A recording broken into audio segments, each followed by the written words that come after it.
Hi everyone, আসসালামু আলাইকুম। সকলে কেমন আছেন? আশা করি সকলেই ভালো আছেন।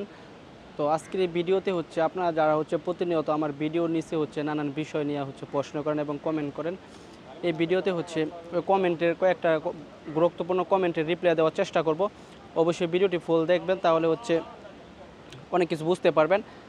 আর আপনারা যারা নতুন আমার ইউটিউবে ভিডিওটি দেখতেছেন, অবশ্যই সাবস্ক্রাইব করে পাশে নোটিফিকেশন বেল আইকনটি বাজিয়ে দিবেন।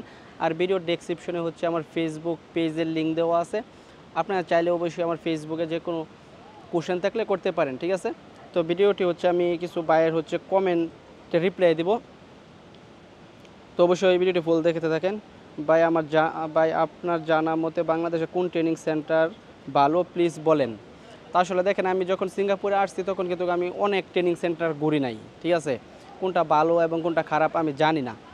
তো একটা সেন্টারে আমি ভর্তি হয়েছিলাম, একটা সেন্টার থেকে আমি সিঙ্গাপুরে চলে আসি। তো ওই সেন্টারেও যদি আপনারা ভর্তি হতে চান, সেক্ষেত্রে আমার ফেসবুকে যোগাযোগ করেন। আমি আপনাদেরকে ওই সেন্টারের নাম্বার দেব। যদি ভালো লাগে সেক্ষেত্রে আপনি ভর্তি হতে পারেন, ঠিক আছে? আরেকটা ভাইয়া প্রশ্ন করছে, আমাদের এখানে 7.5 লাখ টাকা নিতে চাচ্ছি। আসলে আপনি যদি 7.5 লাখ টাকা দিয়ে আনস্কেলে আসতে চাচ্ছেন না স্কেল করে আসতে চাচ্ছেন, এটা বলেন নাই। তবে যদি আপনি 7.5 লাখ টাকা দিয়ে আনস্কেল এবং স্কেল করে যদি আসতে পারেন, সেক্ষেত্রে মোটামুটি ভালো হয় বর্তমান বাজারে তুলনায়। কারণ এখন আসতে আপনার আনস্কেলে 11.5 লক্ষ টাকা লাগতেছে, আর স্কেল করে আসতে তো 12 লক্ষ টাকার উপরে লাগতেছে। সেক্ষেত্রে যদি আপনি 7 লাখ টাকা দিয়ে 7.5 লাখ টাকা দিয়ে আনস্কেলে অথবা স্কেল করে আপনি যেহেতু বলেন নাই, মানে যদি আসতে পারেন সিঙ্গাপুরে, সেক্ষেত্রে অনেক অনেক ভালো হয়। আরেকটা ভাইয়া কমেন্ট করছে, ভাই আমি 2/1/25 তারিখে সিঙ্গাপুরে আসতেছি, আসেন, ওয়েলকাম সিঙ্গাপুর, দর হলো আপনার জন্য। আরেকটা ভাইয়া প্রশ্ন করছে, 13 লাখ কন্ট্যাক্ট এর নিচে প্রশ্নই আসে না, তারপর থাকা খাওয়া সহ আরও 1 লাখ।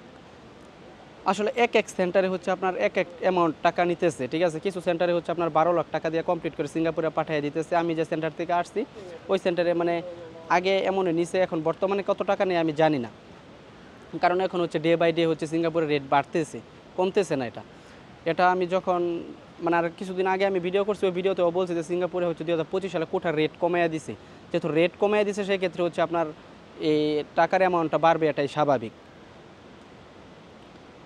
আরেকটা ভাইয়া কমেন্ট করছে, অনেক সুন্দর হয়েছে ভিডিও ভাই, পাশে আছি ভাই, এগিয়ে যান। ধন্যবাদ ভাইয়া খুব সুন্দর একটি কমেন্ট করার জন্য।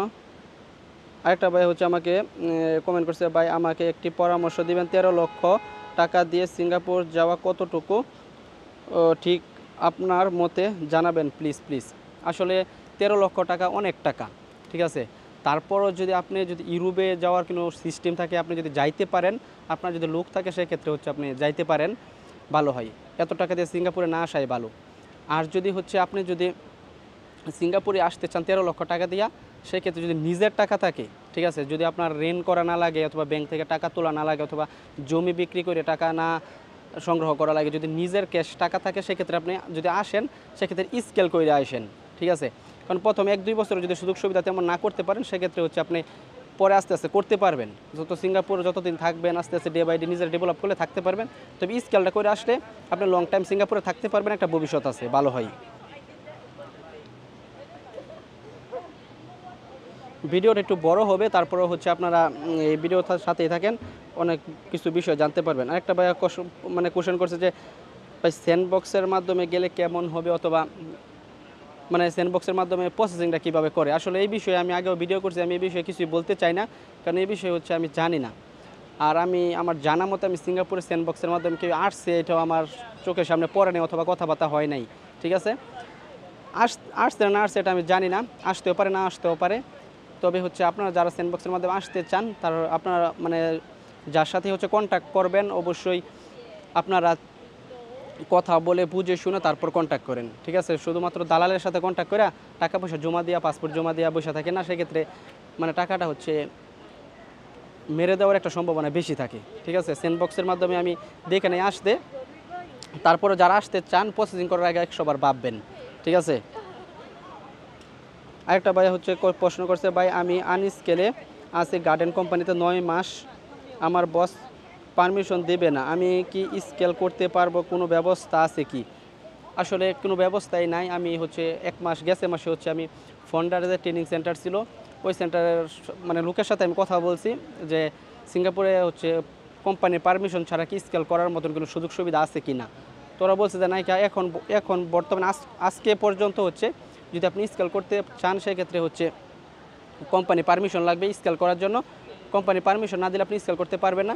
তবে পরবর্তীতে কী হয় আমি জানি না, যদি কোনো নিউজ আসে